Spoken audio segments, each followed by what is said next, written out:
Thank you for staying with KTN News. President Uhuru Kenyatta is scheduled to hold an international media briefing tomorrow on the forthcoming Global Entrepreneurship Summit. KTN News will bring you this event live from State House, Nairobi. And on Friday, Kenya prepares to welcome U.S. President Barack Obama. And even with the packed itinerary, the U.S. leader will also hold a public meeting Sports Center, Kasarani.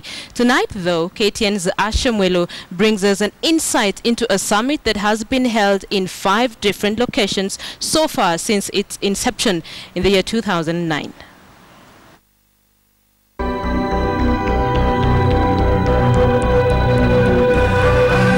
In 3 days, Nairobi will be a melting point of cultures, all united by the quest for innovation and self-reliance.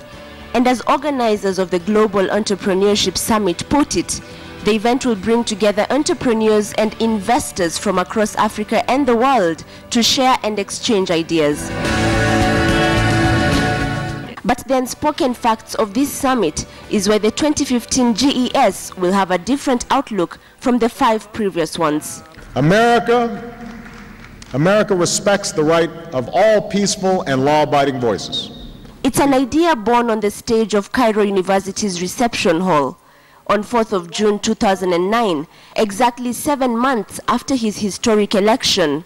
President Barack Obama sought a new beginning for U.S. relationship with the Middle East.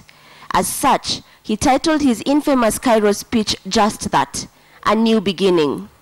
The first issue that we have to confront is violent extremism in all of its forms. In Ankara, I made clear that America is not and never will be at war with Islam.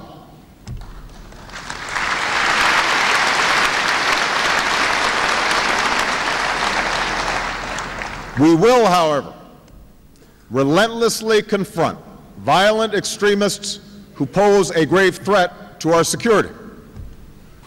Out of that vision to change the narrative of extremism and oppression in the Muslim world, Obama promised a new wave of support for young men and women in the Middle East and Northern Africa. Support for young and women entrepreneurs. I would like to deliver a message of peace from my country. Please come to Egypt and invest in Egypt. Connect to the people of Egypt. And out of his speech, the first 5 summits, though global, became centralized around that renewed relationship. In 2010, Washington opened its doors to the global entrepreneurs and investors. The next year, the summit sailed towards Istanbul, Turkey. In 2012, Dubai hosted the Global Entrepreneurship Summit before it headed to Kuala Lumpur, Malaysia. Last year, President Obama's brainchild entered Africa into Marrakech, Morocco, though still the trend of Muslim nations remained.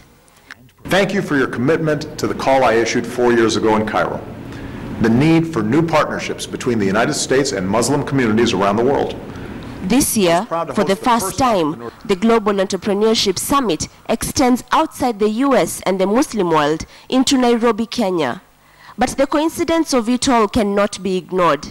The world has grown aware of how Kenya has suffered her own dose of violent extremism over the last few years, leading the US to elevate